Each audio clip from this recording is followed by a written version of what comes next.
कोणत्याही निवडणुकीसाठी राजकीय नेते नेहमीच सज्ज असतात। पुण्यामध्ये अजून लोकसभेची पोटनिवडणूक जाहीर झालेली नाही, मात्र इच्छुकांनी आतापासूनच तयारी सुरू केली आहे। पक्ष देईल ती जबाबदारी स्वीकारायला तयार असल्याचं संजय काकडेंनी जाहीर केलं, तर यावरून अजित पवारांनी सबुरीचा सल्ला दिलाय। पोटनिवडणुकीसाठी इच्छुकांची तयारी।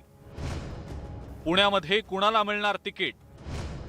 संजय काकडे निवडणुकीसाठी सज्ज। थोडं थांबा, अजित पवारांचा सल्ला। पुण्यातले खासदार गिरीश बापट यांच्या निधनामुळे लोकसभेची जागा रिक्त झालेली आहे।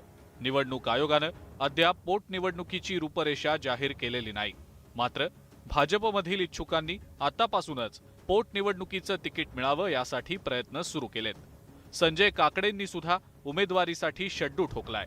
पक्ष देईल ती जबाबदारी घ्यायला तयार असल्याचं त्यांनी जाहीरही केलंय। मी इच्छा आमच्याकडे पक्षामध्ये भारतीय जनता पक्षामध्ये ध्येय धोरणे अशा अपेक्षा ठेवूनही काही असं ठेवण्याची गरज नसते। पक्षाला जे वाटेल ते पक्ष निर्णय घेऊ शकतो। मला स्वतःला काही अपेक्षा नाहीये। पक्षाने सांगितलं लढायचं, पक्षाच्या निर्णयावर तर कुणीच जात नाही। पक्ष जो निर्णय घेईल त्या निर्णयाच्या मागे आम्ही आहे। भाजपच्या गोटातून इच्छुकांकडून पोटनिवडणुकीसाठी पावलं टाकली जात आहेत, तर दुसरीकडे महाविकास आघाडीच्या गोटात अद्याप सामसूम असल्याचं चित्र आहे। अजित पवार यांनी पोटनिवडणुकीसाठी इच्छुक असलेल्यांना चांगलाच टोला लगावलाय। गिरीश बापट यांच्या निधनाला अजून 13 दिवसही झालेले नाहीत असं सांगत पवारांनी इच्छुकांचा समाचार घेतलाय।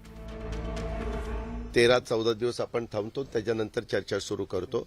मधी तर इतका काहींना उतावळीपणा दाखवला की त्यांची अस्थि तिथं असताना पण ह्याची चर्चा झालेली माझ्या कानावर आली। मला ते अजिबात आवडलं नाही।